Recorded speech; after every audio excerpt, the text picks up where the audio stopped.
नमस्कार, good morning.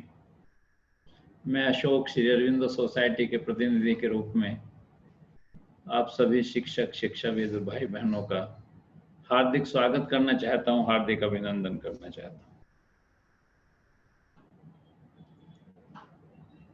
आज हम एक ऐसे विषय के बारे में बात करेंगे जिसके बारे में बड़ा भ्रम है लोगों को, और उसकी व्याख्या ही लोगों ने गलत की है। ये साहस का कार्य है, लेकिन मैं निश्चित रूप से उस विषय पर बात करना चाहता हूं जिसमें भ्रम है लोगों को और लोग उसका अर्थ नहीं अनर्थ कर रहे हैं। और उससे क्या हो रहा है कि जो एक विकास है वो रुक गया है। विकास के बारे में सोच ही बदल गई है, और वो शब्द है आज का व्यक्तित्व। व्यक्तित्व के बारे में हम आपसे बातचीत करना चाहते हैं। अगर व्यक्तित्व शब्द का हम संधि विच्छेद करें तो व्यक्ति प्लस तत्व, व्यक्ति धन तत्व के रूप में जाना जा सकता है, जिसमें व्यक्ति तो व्यक्ति है लेकिन तत्व माने गुण है। तत्व माने वो गुण है जो आपका आंतरिक गुण है। तत्व माने वो है जो आपके मानवीय मूल्य हैं, जो आधारभूत मूल्य हैं, जो जिनके आधार पे आपका जीवन का आकलन और विश्लेषण किया जा सकता है। बहुत सारे लोग जनरली इंग्लिश के पर्सनालिटी शब्द से उस बताते हैं, लेकिन मैं बताना चाहता हूं कि पर्सनालिटी शब्द लैटिन शब्द के पर्सोना से बना है, और पर्सोना का अर्थ है मुखौटा, और मुखौटा का अर्थ यह है कि आपका असली चेहरा छिपाया जा रहा है। मुखौटा का अर्थ है कि आपको कुछ ऐसा पहना दिया गया कि जो आपका असली व्यक्तित्व है, जो आप असली हैं, वो ना दिखाई दें, कुछ वो दिखाई दें जिसे हम देखना चाहते हैं, और केवल दिखाई दे।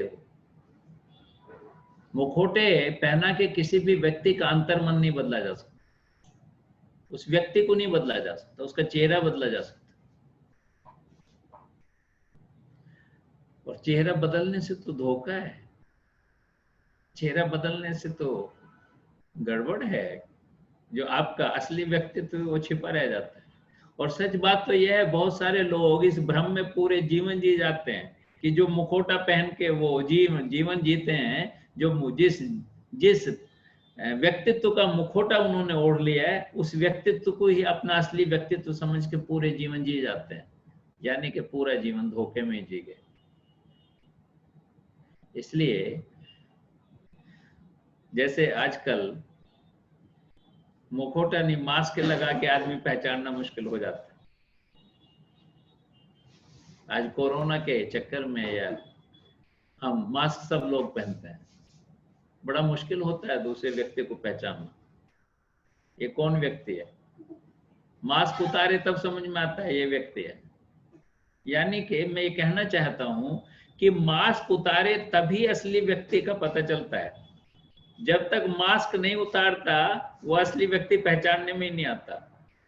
और पर्सनालिटी शब्द तो पर्सोना की बात कर रही है, मुखौटे की बात कर रही है। उसमें केवल आपका एक हिस्सा नहीं ढक रहा है, बल्कि संपूर्ण चेहरा ढक रहा है।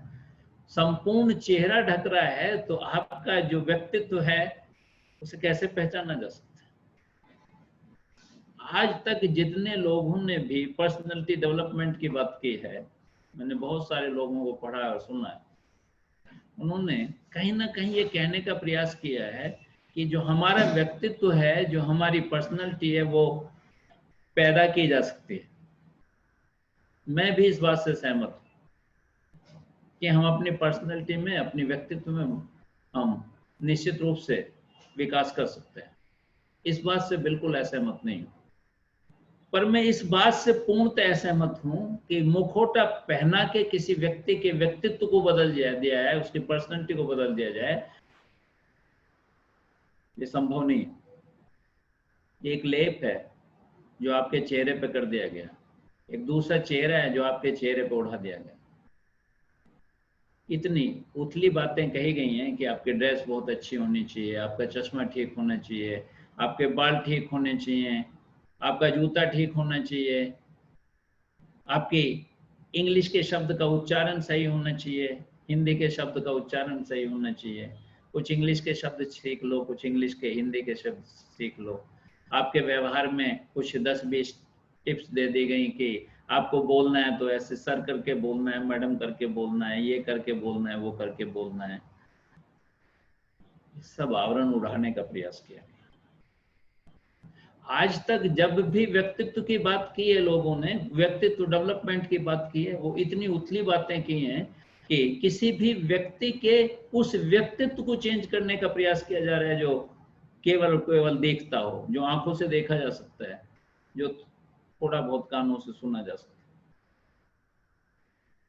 लेकिन व्यक्तित्व का तो अर्थ अगर सही से हम आकलन करें, सही से सोचें, तो सच बताऊं तो पर्सनैलिटी शब्द उसका ट्रांसलेशन नहीं हो सकता है, कोई और शब्द हो सकता है। और क्या शब्द हो सकता है वो मुझे भी नहीं पता, आप भी सोच के और ढूंढ के मुझे बता सकते हैं तो मैं उसे बताना शुरू कर दूंगा। लेकिन पर्सनैलिटी शब्द अपूर्ण है व्यक्तित्व के सामने। व्यक्तित्व के सामने पर्सनैलिटी शब्द निश्चित रूप से अपूर्ण।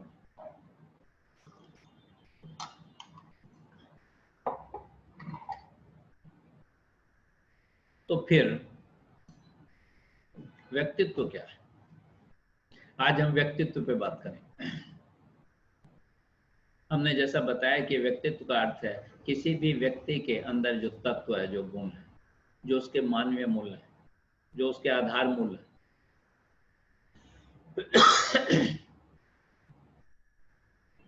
हम उनके बारे में बात करें। आज हम पूरे सेशन में व्यक्तित्व पे बात करेंगे और जो नेक्स्ट सेशन होगा उसमें व्यक्तित्व में किस तरह से विकास किया जा सकता है व्यक्तित्व का, उस पर बात करेंगे। और फिर नेक्स्ट सेशन में इस पे भी बात करेंगे कि कोई भी शिक्षक किसी भी विद्यार्थी और शिक्षार्थी का व्यक्तित्व विकास कैसे कर सकते। अगर हम व्यक्तित्व की बात करें तो मैं जानना चाहता हूं कि आपने कभी भी समुद्र में तैरते हुए किसी हिमखंड को देखा है? ये मैं एक चित्र आपको दिखाना चाहता हूं। आप जरा देखिए कि ये हिमखंड है जो आपके सामने है। इसका कितना भाग आपको दिखाई दे रहा है? केवल करीब करीब 10-12% जो सतह के, समुद्र की जो सतह है उससे ऊपर दिखाई देता है। क्या कोई भी व्यक्ति, कोई भी इंसान वो 10% को देख के ये जज कर सकता है कि वो नीचे कितना बड़ा है, कितना चौड़ा है, कितना लंबा है, कितना गहरा है, कितना स्ट्रॉन्ग है?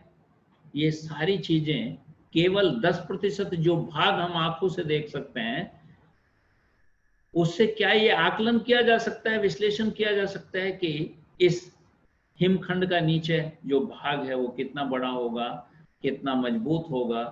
और इसी भ्रम में कई बार बहुत सारे जो पानी के जहाज हैं, जो नौकाएं हैं, वो टकरा जाते हैं क्योंकि वो आकलन गलत कर जाते हैं। वो आकलन केवल उस हिस्से का कर जाते हैं जो हमें आंखों से दिखाई दे रहा है। उसके आधार पे हम ये आकलन और विश्लेषण कर लेते हैं कि नीचे कितना बड़ा पिंड होगा। लेकिन अगर हम ये नहीं जानते हैं कि केवल ये 10% ही भाग दिख रहा है और बाकी सारा हिस्सा नीचे है, तो हम आकलन और विश्लेषण गलत कर लेंगे और हमारा निश्चित रूप से हम दुर्घटनाग्रस्त हो सकते हैं, यानी कि हमारी जो सोच है वो गलत हो सकती है, गलत साबित हो सकती है। ठीक उसी प्रकार हम किसी भी मनुष्य के व्यक्तित्व का आकलन केवल उसके बाहरी जो परिवेश है, जो उसका पोशाक है, जो उसके बोलने का ढंग है, जो उसके बालों का ढंग है, जो उसके जूते का ढंग है, उससे नहीं कर सकते। किसी भी व्यक्ति का संपूर्ण अगर हमें आकलन और विश्लेषण करना है तो निश्चित रूप से हम उसका अंतर्मन हमें जानना पड़ेगा, उसकी जो ताकत है वो जाननी पड़ेगी। तो ताकत कैसे जानने, मैं कुछ उदाहरण देना चाहता हूं, आपको स्पष्ट हो जाएगा कि किसी भी मनुष्य के व्यक्तित्व का आकलन और विश्लेषण हम कैसे करें। मुझे एक बहुत रोचक कहानी याद आ गई, मैं वो सुनाना चाहता हूं। आपने अष्टावक्र का नाम सुना है? नहीं सुना है तो आज हम बड़ी रोचक बात उनके बारे में बताना चाहते हैं। एक ऋषि थे उद्दोलक, उनके पुत्री थी सुजाता, कोहाड़ नाम के एक ऋषि थे, उनसे उन्होंने शादी कर दी। कोहाड़ बहुत विद्वान व्यक्ति थे।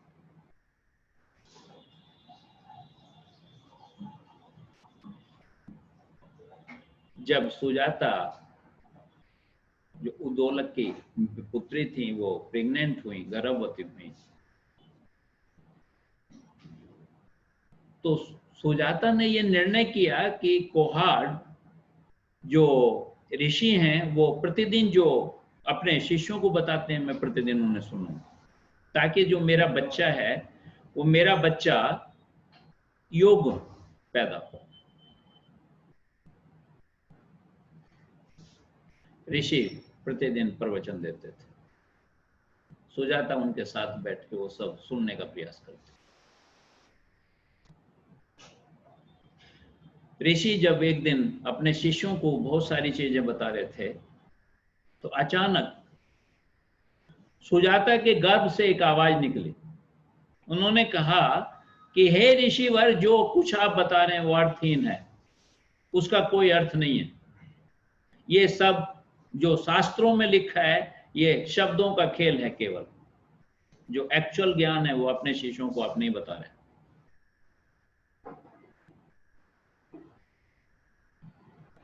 वो ऋषि थे, ऋषि के साथ गुरु भी थे,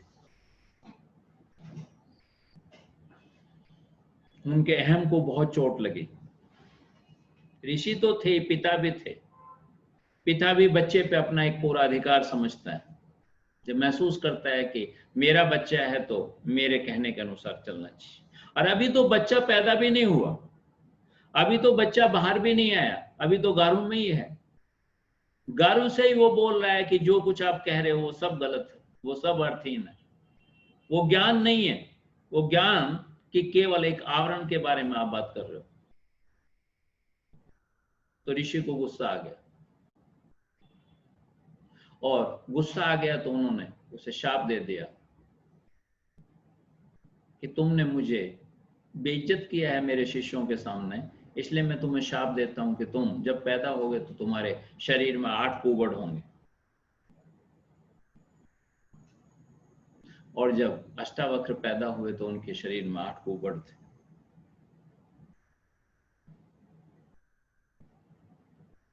एक घटना है अष्टावक्र, दूसरी घटना भी मैं उससे लिंक करना चाहता हूं। एक बार क्या हुआ कि जनक जो राजा थे वो बहुत विद्वान और बहुत विद्वान व्यक्ति थे। उन्होंने अपने आसपास के जितने भी ऋषि थे उन्हें सब वार्तालाप के लिए बुलाया, शास्त्र के लिए बुलाया। वो जानना चाहते थे कि जो जीवन के तत्व हैं, जो जीवन के तत्व हैं, जो जीवन है उसके बारे में स्पष्ट हो कि ज्ञान क्या है, जीवन क्या है। बहुत सारी चीजों की जिज्ञासा जो जनक के मन में थी, उन्हें उन ऋषियों, उन मुनियों, उन ब्राह्मणों के बीच वो चर्चा करके सिद्ध करना चाहते थे, जानना चाहते थे। इसलिए उन्होंने पूरे जितने भी ऋषि थे, जितने भी ब्राह्मण थे, उन सबको शास्त्र करने के लिए आमंत्रित किया। उसमें कोहाड़ ऋषि भी पहुंचे।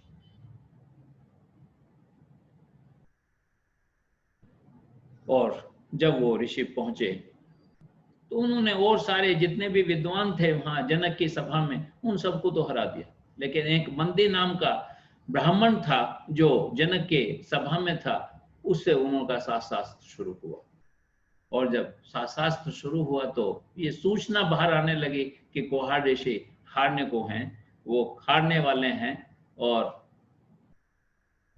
अगर हार जाएंगे तो बंदी जो ब्राह्मण था उसकी एक शर्त थी। उसकी शर्त ये थी कि जो भी मेरे से हारेगा उसे मैं समुद्र में डबो दूंगा।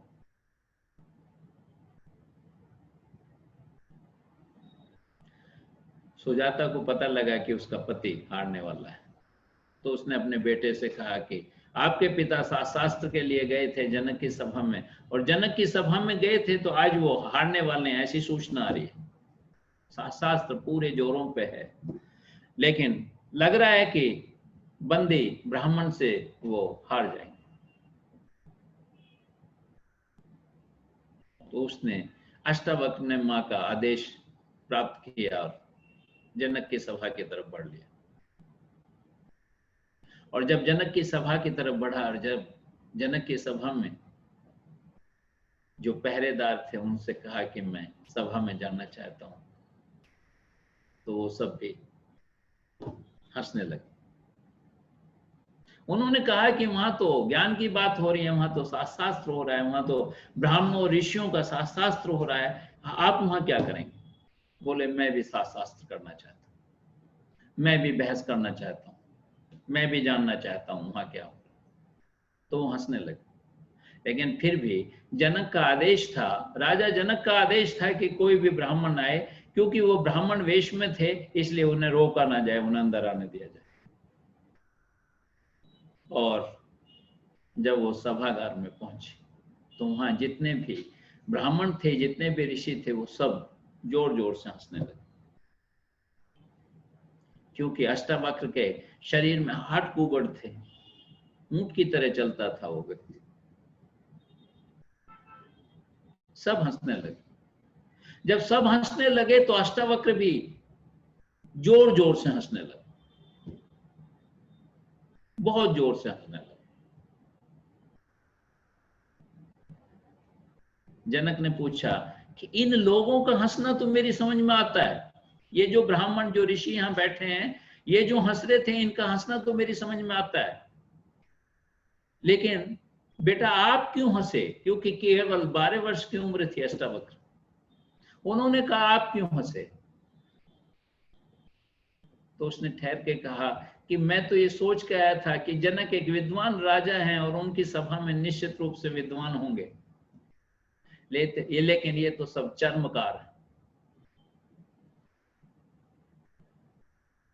जनक को लगा, क्योंकि जब सब हंसे थे तो जनक भी हंसा था। उस जनक को लगा कि अरे ये तो अपराध हो गया, आज गलती हो गई, कम से कम मुझे नहीं हंसना चाहिए था। अष्टावक्र यही नहीं रुके, बोले मैं तो ये समझ के आया था कि आपकी सभा में ऋषि होंगे, ब्राह्मण होंगे, आपके ऋषि, आप ज्ञानी व्यक्ति हैं तो आपकी सभा में भी ज्ञानी होंगे, लेकिन ये तो सब चर्मकार, इन्हें तो चर्म की पहचान। ये मेरा वो शरीर देख रहे हैं जो बाहर से दिखाई दे रहा है, मेरा चमड़ा देख रहे हैं, मेरी हड्डियां देख रहे हैं, मेरा वो बाहरी व्यक्तित्व देख रहे हैं जो इन्हें दिखाई दे रहे हैं आंखों से, लेकिन वो अंतर्मन नहीं देख रहे। उस अंतर्मन को देखने का प्रयास भी नहीं किया, तो ज्ञानी कैसे हो सकते हैं? जो अंतर्मन नहीं देख सकता वो ज्ञानी कैसे हो सकता है? इसीलिए तो कह रहा हूं कि ये सब चर्मकार, इन्हें चमड़े की पहचान है, इन्हें अंतर्मन की पहचान करना। इसलिए मैं हंसा जनक। हे राजा जनक, मैं इसलिए हंसा कि ये सभा तो विद्वानों की समझ के आया था, ये तो चर्म का, और मैं बहस में हिस्सा लेना चाहता हूं, अपने पिता की सहायता करना चाहता हूं।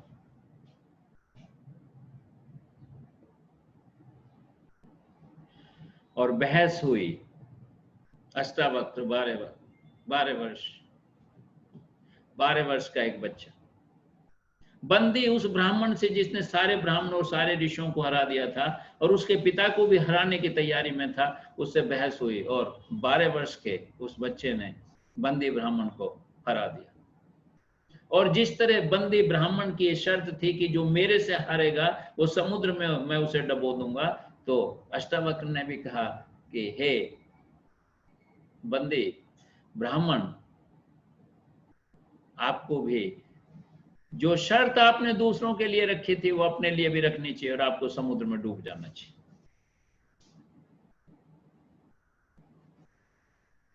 बड़ी मुश्किल का घड़ी आ गई,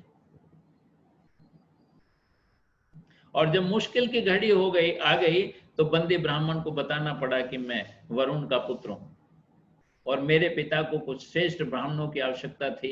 बेशक वो मेरे से शास्त्र में हार गए, लेकिन मैंने उन्हें समुद्र में डुबोया नहीं था, बल्कि उन्हें पाताल लोक में भेजा था ताकि मेरे पिता का जो यज्ञ था वो संपूर्ण हो सके। इसलिए मैं उन सबको वापस बुलाता हूं। तो बताना पड़ा कि मैं वरुण का पुत्र। ये सब तो हो गया, लेकिन अगले दिन जब जनक वहां से निकले, अपने महल से निकले घोड़े पे सवार, तो बीच में वही बच्चा, 12 साल का बच्चा उन्हें खेलता हुआ मिल गया। और जनक अपने घोड़े से उतरे और उनके चरणों में गिर पड़े और उन्हें आमंत्रित किया कि महल में आइए, मैं आपसे कुछ जानना चाहता हूं। अष्टावक्र महल में पहुंचे और जनक और अष्टावक्र के बीच का जो वार्तालाप है वो अष्टावक्र गीता से प्रसिद्ध हुआ। अष्टावक्र गीता के बारे में भी मैं 2 मिनट जरूर बताना चाहूंगा। कृष्ण की गीता ऐसी है जो दुनिया का प्रत्येक व्यक्ति अपने लिए उसे उपयोगी बना सकता है। उसमें सबके लिए सब कुछ। कृष्ण की गीता एक ऐसी गीता है, एक ऐसा ग्रंथ है जिसमें सबके लिए सब कुछ। जो भी जिस प्रवृत्ति का व्यक्ति है उसे सबल बनाती है कृष्ण की गीता। उस सब के लिए, कोई राजनीतिक है उसके लिए भी, कोई धार्मिक है, आध्यात्मिक है उसके लिए भी, कोई शांति प्रिय है उसके लिए भी, कोई आध्यात्मिक है उसके लिए भी, कोई प्रेमी है उसके लिए भी, सबके लिए कृष्ण की गीता।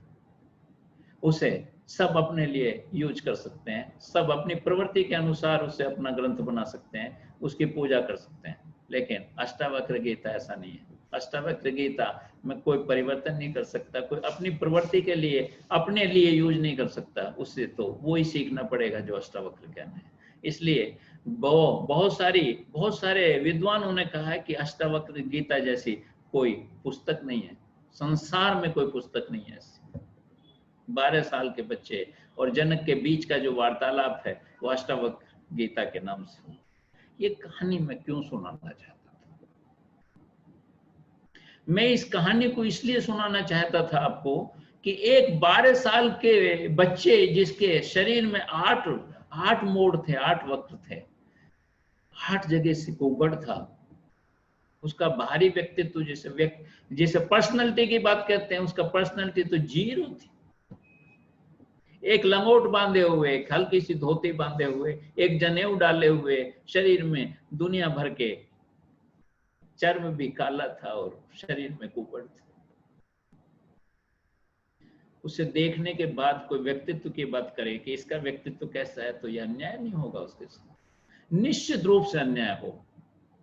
इसलिए किसी भी व्यक्ति का बाहरी आवरण देख के आप उसके व्यक्तित्व के आकलन और विश्लेषण अगर करते हैं तो उस व्यक्ति के साथ अन्याय होगा। इसलिए आज तक जो पर्सनैलिटी की व्याख्या की गई, किसी भी व्यक्ति और किसी भी नवयुवक को जो बात सिखाई जाती है कि पर्सनैलिटी ऐसी होनी चाहिए, उसमें सब बाहरी उस आवरण की बात की गई है जो किसी भी मनुष्य के मनुष्यता का या किसी भी मनुष्य के वास्तव में जो व्यक्तित्व होना चाहिए उसके विकास की बात कम की गई है। बाहरी उस विकास की, उस मुखौटे की बात ज्यादा की गई है, जिससे किसी मनुष्य का व्यक्तित्व का विकास नहीं हो सकता। और केवल एक ही उदाहरण नहीं है, केवल एक उदाहरण नहीं है, दुनिया में और देश में बहुत सारे ऐसे उदाहरण हैं जिनका व्यक्तित्व जो है वो इंटरनल व्यक्तित्व के आधार पर उनके व्यक्तित्व को आज तक सराहाया गया और उन्हें लोगों ने फॉलो किया है, उन्हें लोगों ने उनसे कुछ सीखने की कोशिश की है, जिनमें गांधी भी एक है। पूरे संसार में चर्चा थी जब गांधी ने स्वतंत्रता के लिए आंदोलन शुरू किया कि एक लंगोटी पहनने वाला व्यक्ति कैसे कितने बड़े देश और कितनी बड़ी शक्ति के सामने संघर्ष कर सकता है, देश को स्वतंत्र करा सकता है। पूरी दुनिया में इस बात की चर्चा थी कि लंगोटी पहनने वाला व्यक्ति, नंगे बदन रहने वाला व्यक्ति क्या भारत जैसे देश को अंग्रेजों जैसे बलशाली सत्ता से मुक्त करा सकता। लेकिन जो उनका इंटरनल व्यक्तित्व था, जो उनका आंतरिक व्यक्तित्व था, वो इतना मजबूत था कि उन्होंने वो सब करके दिखाया जो वो दुनिया उनसे आशा रखती थी और देश उनसे आशा रखता था। मैं बाहरी व्यक्तित्व की बात कहना चाहता हूं कि विवेकानंद जब अमेरिका पहुंचे तो उनकी वेशभूषा उन तमाम विद्वानों से अलग थी जो वहां एकत्रित थे, जो इकट्ठे थे। उन्होंने अपनी वही परंपरागत वेशभूषा, जो भारतवर्ष की परंपरागत वेशभूषा है, उसी में गए।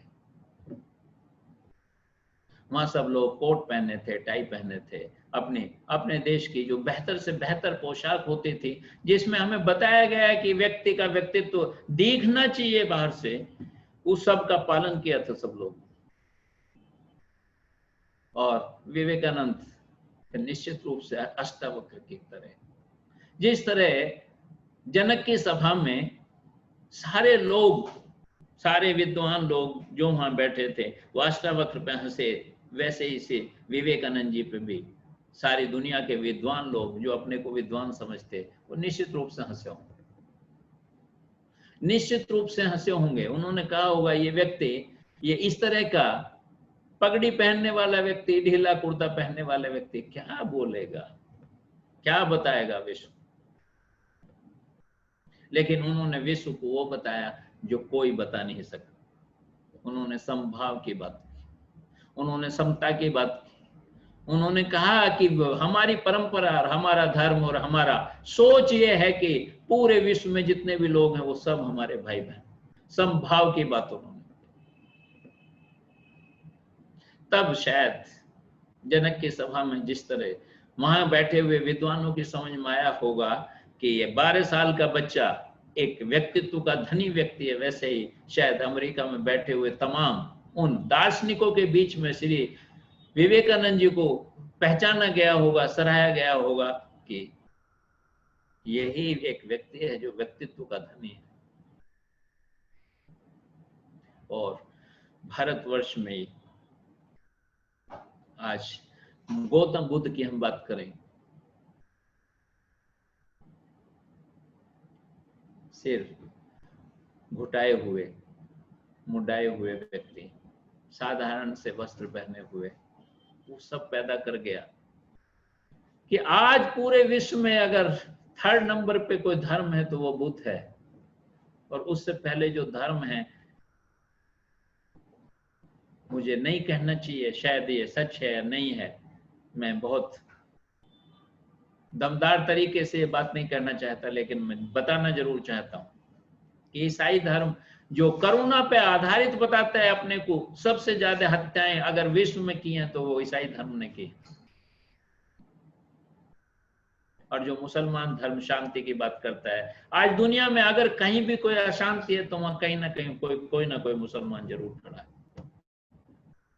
3rd नंबर पे बुद्ध हैं जो करुणा से ओतप्रोत हैं, एक व्यक्ति जो भारत में जन्मा, जो साधारण सी वेशभूषा में, जिसने सब कुछ त्याग दिया, जिसे बाहरी व्यक्तित्व का कोई लेना देना नहीं था, उस व्यक्ति ने आज पूरे विश्व में 3rd नंबर पे अगर कोई धर्म है तो बुद्ध धर्म है, सबसे साइंटिफिक धर्म है, जो सदैव कहता है कि तू भी ईश्वर और मैं भी ईश्वर। प्रकृति की हर वनस्पति ईश्वर है और हर जीव ईश्वर। सबके प्रति करुणामयी हो जाना ये आध्यात्मिकता है, जो सच्ची बात कहता है, जो आध्यात्मिक बात कहता है, वो बुद्ध था, जिसमें बाहरी व्यक्तित्व का कोई लेना देना नहीं था। महावीर की बात भी कर सकते हैं।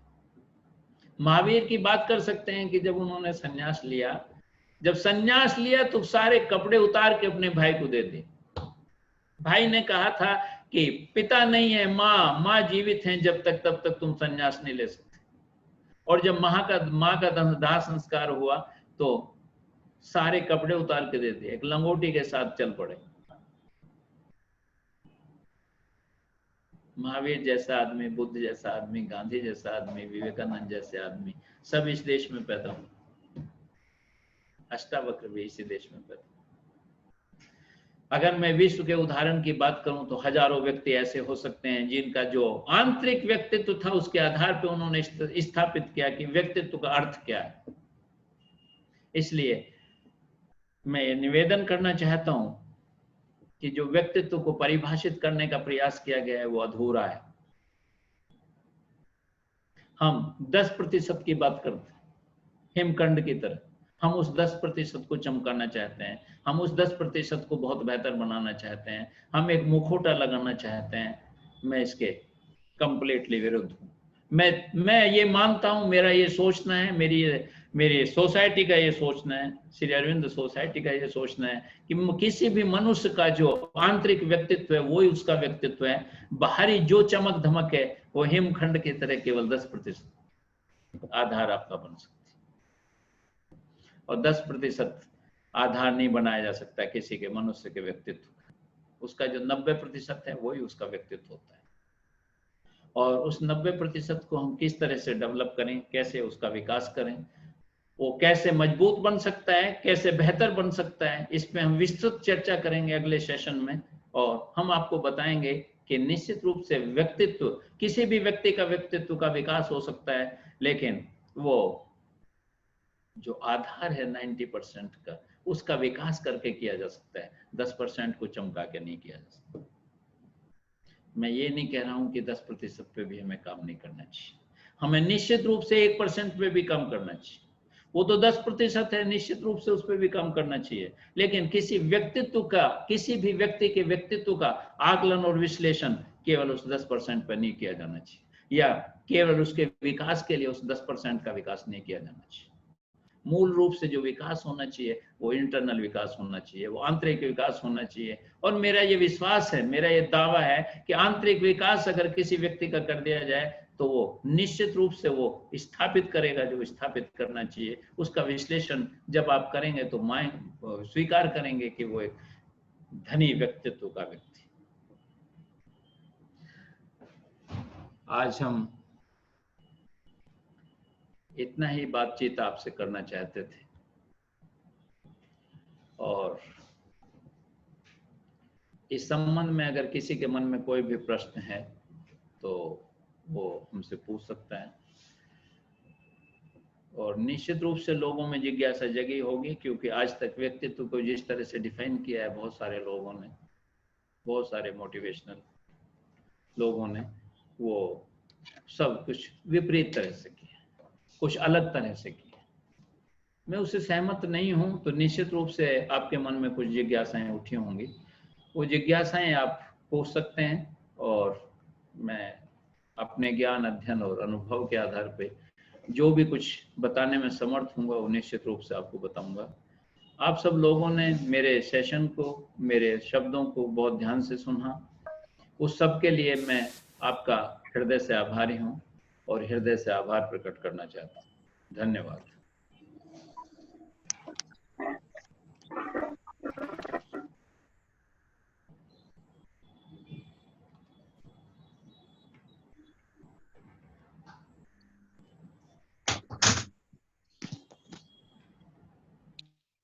Hello, hello.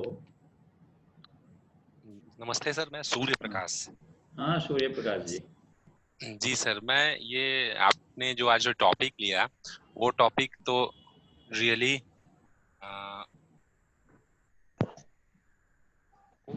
जो आपने आज टॉपिक लिया वो टॉपिक रियली बहुत ही बेटर है, बहुत अच्छा टॉपिक है। और ये टॉपिक कहीं ना कहीं हर किसी शिक्षक के मन में ये बात आती है कि हमारा व्यक्तित्व बहुत अच्छा हो, हम अच्छे व्यक्तित्व के हों।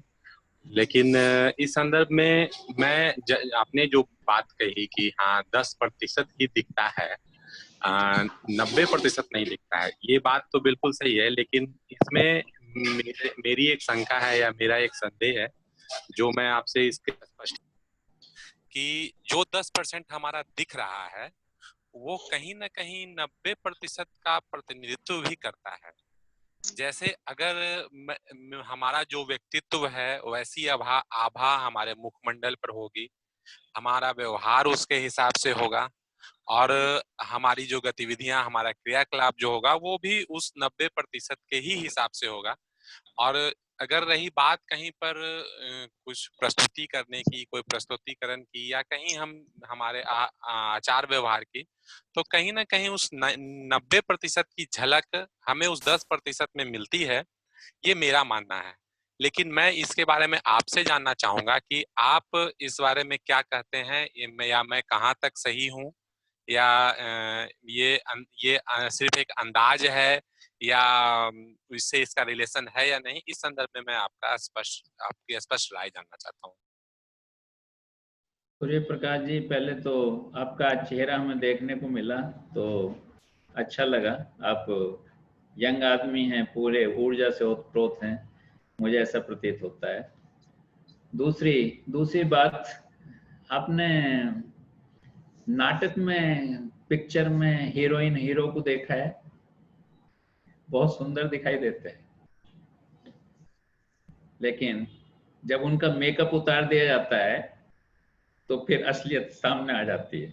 यार जी ये वैसा हीरो नहीं था, ये तो बड़ी सुंदर हीरोइन लग रही थी, बड़ी आकर्षक लग रही थी देखने में। लेकिन जब आप उससे बात करते हैं तो आप ये एहसास करते हैं, एक्चुअल में जब बात करते हैं, जब वो डायलॉग बोलती है तो वो डायलॉग बोल रही है जो डायरेक्टर बुलवा रहा है। वो बहुत ममता से परिपूर्ण हो सकते हैं, प्यार से परिपूर्ण हो सकते हैं, वो सब ऐसा हो सकता है जो आपके मन के हृदय तक पहुंच जाए, ऐसे शब्दों का प्रयोग किया जाता है, क्योंकि वो उसके अपने शब्द नहीं है, वो डायरेक्टर के शब्द हैं, डायरेक्टर के डायलॉग्स।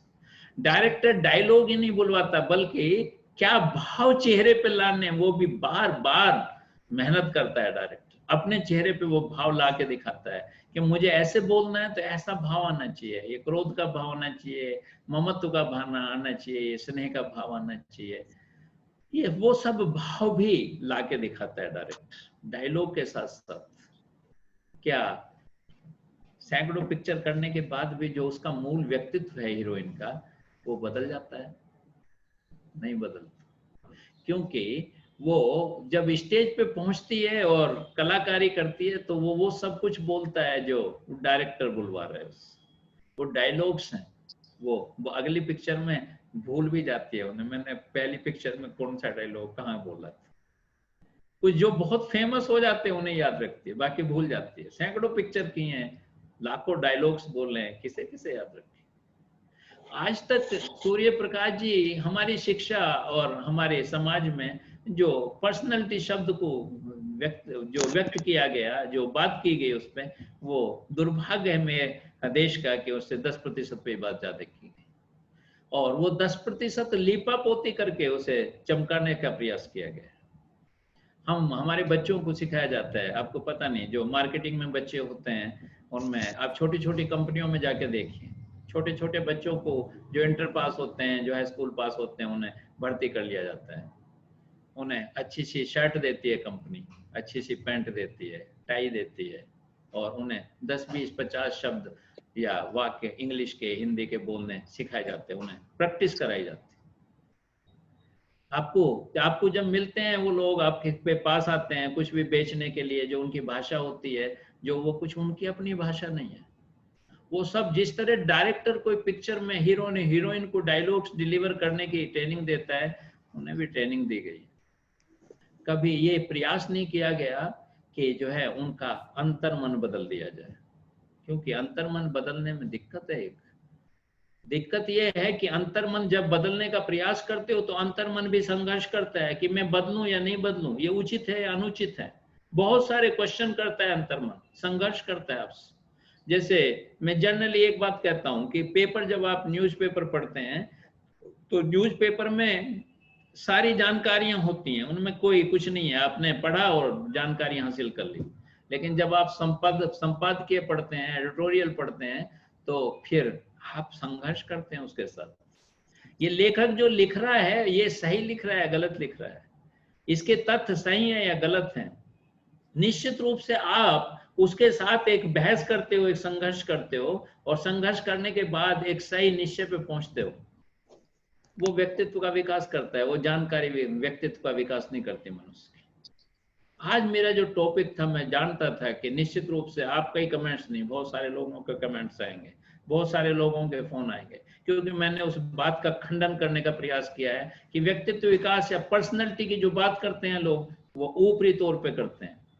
जो आपका कहना है ना 10% 90% का प्रतिनिधित्व करता है, नहीं सूर्य प्रकाश जी, जो 90% आपके अंदर है वो 10% में अपना हिस्सा रखता है। लेकिन उस 10% को ढकने की बात की गई है आज तक, उस पर मुखौटा चढ़ाने की बात की गई है। वो भ्रम करने का प्रयास किया गया है कि उस 10% को ऐसा सजा लो, चेहरे पे इतनी लिपापोती कर दो कि ये पता ही नहीं चले कि अंदर दाग थे या नहीं थे, भाव थे या नहीं थे।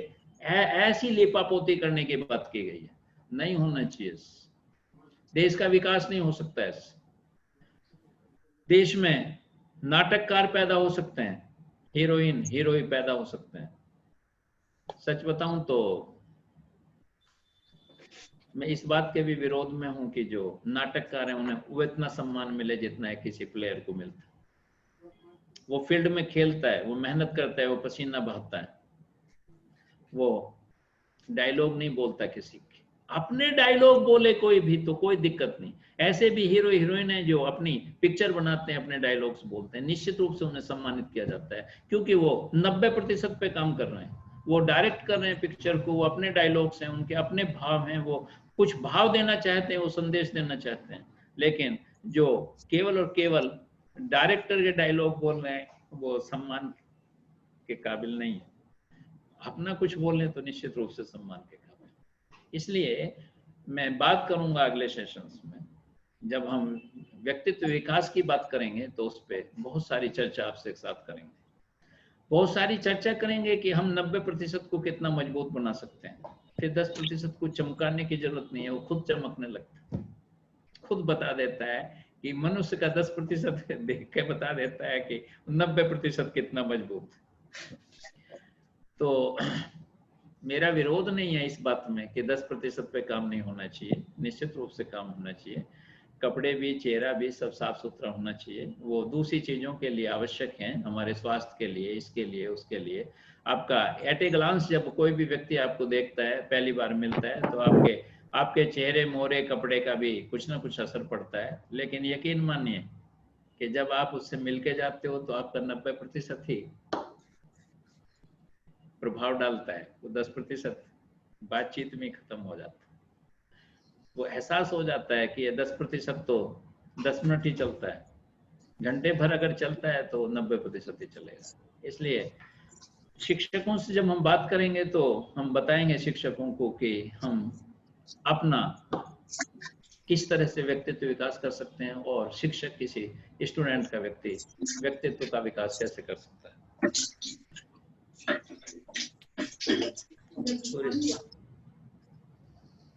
किसी और का कोई क्वेश्चन हो तो पूछिए। सूर्य प्रकाश जी, आप मेरे आंसर से कुछ संतुष्ट हुए या नहीं हुए? जी सर, मैं आपके आंसर से संतुष्ट हूँ। और दूसरी बात की जो आपने उदाहरण दिया, उस उदाहरण से मैं यह मेरी जो समझ बनी है वो यह है कि ऐसा मतलब जो आपने फिल्म का उदाहरण दिया या हीरो हीरोइन का उदाहरण दिया, तो उससे मेरी यह समझ बन पा रही है कि वास्तविकता और छलावा ये दो चीजें हैं, और ये दोनों चीजें विद्यमान हैं, और हमें जो सामने दिख रहा है उसके आधार पर ही वास्तविकता का अंदाजा नहीं लगाना चाहिए। एग्जैक्टली। वो एक छलावा भी हो सकता है। और इसके लिए जो आपने उदाहरण दिया सर, वो बहुत ही सटीक दिया, वो जो मतलब मेरी समझ को बहुत हद तक या पूर्णतः कह सकते हैं कि उसको स्पष्ट कर दिया कि हाँ, ये एक छलावा भी हो सकता है। और ये सिर्फ मैं तो यह मानता हूँ कि यह सिर्फ इसके सेंस फिल्म के या फिर किसी और सेंस में नहीं, बल्कि हमारी रोजमर्रा की जिंदगी में भी ऐसी चीजें देखने को मिलती है, जो व्यक्ति सामने से कुछ और है लेकिन भीतर से कुछ और है, और वो चीजें दिख नहीं पाती हैं, या सामने आने पर उसका व्यक्तित्व ऐसा लगता है कि बाप रे बाप, कितना प्रभावशाली व्यक्ति है, कितनी अच्छी समझ है, लेकिन उसके अंदर से वो खोखलापन होता है जो अमूमन तो पकड़ में नहीं आता है। लेकिन जो उदाहरण आपने प्रस्तुत किया, उस उदाहरण से मैं कुछ लोगों की जो चीजें समझ में आई है उनको मैं को रिलेट कर पा रहा हूँ, और ये देख रहा हूँ कि ऐसा हमारे आम जीवन में भी देखने को मिलता है। और अगर आपके में बाकी सेशन जो कल होंगे शायद, तो मैं कल उनको नहीं, भी। कल तो संडे है। अच्छा। अब तो संडे में मैं सेशन नहीं करता हूँ, पर अच्छा मंडे में हम व्यक्तित्व के विकास पे बात करेंगे। और जी। अगर उस दिन पूरा हो गया तो दैट इज गुड, नहीं तो ट्यूसडे में हम शिक्षक और विद्यार्थी का कैसे विकास, शिक्षक और शिक्षा में जो हम बात करते हैं हर बार, वो हम नेक्स्ट डे करेंगे। जी सर। तो आपसे मैं एक मेरा क्वेश्चन भी है। जी सर बोलिए। मतलब आपको ये अधिकार नहीं है क्वेश्चन पूछने का, मुझे नहीं भी नहीं नहीं नहीं अधिकार नहीं है। नहीं, आप पूछ सकते हैं सर। आप शिक्षक हैं, जी। आपका कितना स्टाफ है? हम लोग 10 लोग हैं लगभग। 10 लोग हैं। जी 10 लोगों में उस व्यक्ति का ज्यादा सम्मान है बच्चों के बीच, प्रिंसिपल के या स्टाफ के बीच, जो बहुत सज धज के आता है, बहुत मीठा बोलता है, बेटा बेटा करके बात करता है, लेकिन पढ़ाता बिल्कुल नहीं? या उस व्यक्ति का सम्मान है जो पूरी तन्मयता के साथ, दाढ़ी बड़ी हुई है कोई बात नहीं, कपड़े भी बहुत प्रॉपर नहीं है, जूता भी प्रॉपर नहीं है, कोई बात नहीं, वो लेकिन जो पढ़ाता पूरी पूरी कमिटमेंट के साथ, बच्चों के साथ पढ़ाता है सब कुछ, अगर बच्चा कुछ भी पूछता है तो बिछ जाता है, पूर्ण समर्पण के साथ अध्यापन कार्य करता है, या उसका सम्मान जाता है? सही बोला सर आपने। और वह उसी का सम्मान ज्यादा है, या सम्मान तो नहीं, लेकिन मैं ये जरूर बोल सकता हूँ कि बच्चों के संबंध उनसे ज्यादा हैं।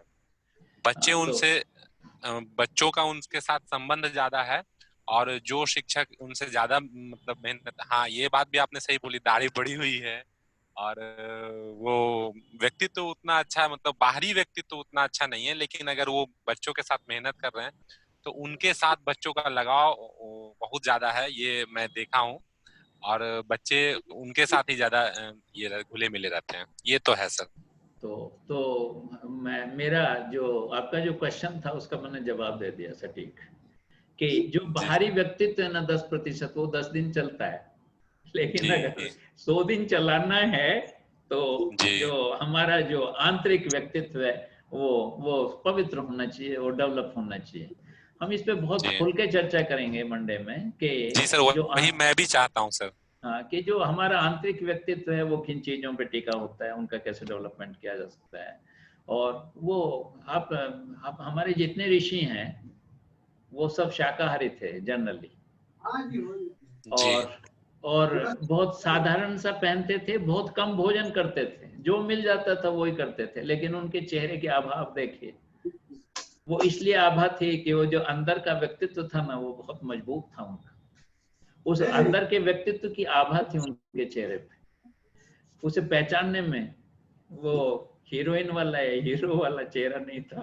वो कभी कभी क्रीम पाउडर और बहुत लिपा पोता नहीं किया उन्होंने कभी। सिंपली, शायद साबुन भी उन्हें नहीं मिलती थी नहाने के लिए, सिंपली पानी से नहाते थे, लेकिन उनके चेहरे पे एक रंगत है, एक आभा है, एक ऐसा रमणीक चेहरा है जो आपको प्रभावित करता है।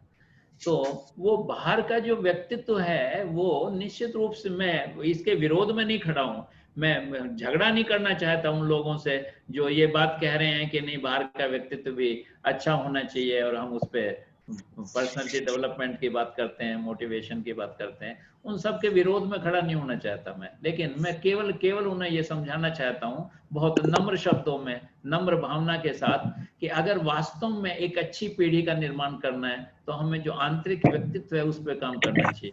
बाहरी व्यक्तित्व भी चलो ठीक है, आप उसमें कुछ करना चाहते हो तो ठीक है, हीरोइन अच्छी नहीं लगेगी तो पिक्चर नहीं देखेंगे लोग, तो वो भी ठीक है, लेकिन व्यक्तित्व निर्माण की जब बात करें, व्यक्तित्व विकास की बात करें तो केवल इंटरनल बात करें, बाहरी वावरण से, बाहरी लिपा पोती से किसी व्यक्ति का व्यक्तित्व का निर्माण नहीं हो सकता, विकास नहीं हो सकता। मेरा ऐसा मानना है। जी सर, बस एक रिक्वेस्ट है कि बोलिए। जो चर्चा हो वो पूरी विस्तार से खुलकर चर्चा हो, भले ही 2-3 सेशन लग जाए, लेकिन ये बहुत इंपॉर्टेंट टॉपिक है। तो ये रिक्वेस्ट है मेरा कि आप इस पे खुलकर चर्चा करें। Thank you so much. मैं निश्चित रूप से, हाँ क्या क्वेश्चन है जगत? 10% बहरूपिया होते हैं। राकेश तिवारी जी ने कहा है कि 10% बहरूपिया होते हैं। ये राकेश जी, आप जितने 10% वाले लोग हैं उनकी संख्या बहुत ज्यादा है देश में और विश्व में, झगड़ा करवा दोगे आप उनसे मेरा आज। तो मैं बहुत शब्दों में जो कुछ 10% वालों के लिए कह सकता था वो मैंने सब कह दिया है, और ज्यादा कुछ कठोर कहलवाओगे तो बड़ा मुश्किल काम हो जाएगा। बस समझदार को इशारा ही काफी है कि जो आपने कहा कि 10% बहरूपिया होते हैं, बहरूपिया बनाया गया है, बहुत सारे लोगों ने उसे गलत ढंग से डिफाइन किया है, बहुत गलत ढंग से समझाने की कोशिश की है, और तभी 10% जो बहरूपिया हैं। वैसे तो सच बताऊं मैं, व्यक्ति के, किसी भी व्यक्ति के व्यक्तित्व में कुछ हिस्सा जो है वो बहरूपिया का होता है, कुछ ना, कोई भी व्यक्ति हो, साधारण व्यक्ति, मैं ऋषियों की बात नहीं कर रहा, मैं उन लोगों की बात नहीं कर रहा जो आध्यात्मिक लोग हैं, जो इनका कोई अर्थ नहीं है उनके लिए, लेकिन जो साधारण समाज में जो व्यक्ति मिलते हैं उनके व्यक्तित्व का कुछ हिस्सा बहरूपिया होता है। बहरूपिया मतलब कि वो बाहर से कुछ दिखाई देता है, अंदर से कुछ है, लेकिन वो बहुत लंबे समय तक नहीं चलता है। आप अपने यारों में, दो जो रिश्तेदार हैं, अपने पड़ोसी हैं, उन सब में आप एक बार नजर मारिए, आपको लगेगा राकेश जी कि उनमें से कुछ व्यक्ति ऐसे हैं जिन्हें समझने में थोड़ा सा समय लगा, 2 दिन 10 दिन, लेकिन 10 दिन के बाद आप समझ जाते हो कि ये आदमी तो यार गड़बड़ है, ये तो बोलता कुछ है, करता कुछ है, ये दिखाता कुछ है, अंदर कुछ है। तो वो सब, किसी का भी व्यक्तित्व वो समझ में आ जाता है, और जब समझ में आ जाता है तो फिर आदमी, दूसरे वाले व्यक्ति वैसे ही व्यवहार उसके साथ करने लगता है। तो मैं आपकी बात से सहमत हूं कि समाज में 10% लोग बहरूपिया हैं, और हर व्यक्ति का 10% हिस्सा बहरूपिया है, ये भी मैं आपको बताता हूँ। बिल्कुल अंदर और बाहर से सब एक से हों तो फिर वो ऋषि और आध्यात्मिक व्यक्ति बन जाते हैं, वो साधारण व्यक्ति नहीं रहते। आज के व्यापारिक युग में हर वस्तु को बिकाऊ कर दिया। क्या फिर? आज के व्यापारिक युग में हर वस्तु को बिकाऊ कर दिया। किसी का क्वेश्चन है कि आज के व्यापारिक युग में हर वस्तु को बिकाऊ कर दिया है। वस्तु को तो बिकाऊ कर दिया है, लेकिन व्यक्तित्व को बिकाऊ करना थोड़ा सा कठिन काम है। वस्तु तो बिक सकती है, लेकिन किसी भी मनुष्य के व्यक्तित्व को वस्तु नहीं बनाया जा सकता, मेरा ऐसा मानना है। आपको अभी भी भारतवर्ष उतने पतन पे नहीं गया है कि व्यक्ति को वस्तु और उसके व्यक्तित्व को वस्तु करके बिकाऊ बना दिया जाए। अभी भी आपको बहुत सारे लोग, आज सच बताऊं तो पूरा देश उन्हीं लोगों पे टिका है, आज नींव के पत्थर है वो लोग, कि आज भी देश में कुछ नेता, कुछ अधिकारी, कुछ शिक्षक, सब लोग ऐसे कुछ हैं जो वास्तव में उनका व्यक्तित्व इतना धनी है कि वो बिकाऊ नहीं हो सकते हैं। वो किसी भी कीमत पे अपने जो उनके मोरल वैल्यूज हैं, जो उनकी नैतिकता है, उससे कोई समझौता नहीं करते हैं। और सच बताऊं तो पूरा देश उन्हीं नींव के पत्थरों पर टिका है। वो भावनात्मक व्यक्ति हैं, वो भावनाओं के आधार पर करते हैं, मस्तिष्क के आधार पर काम नहीं करते, और वो देश के लिए काम करते हैं, वो मानवता के लिए काम करते हैं। और सच बताऊं तो मैं हृदय से उन लोगों को सलाम करना चाहता हूं।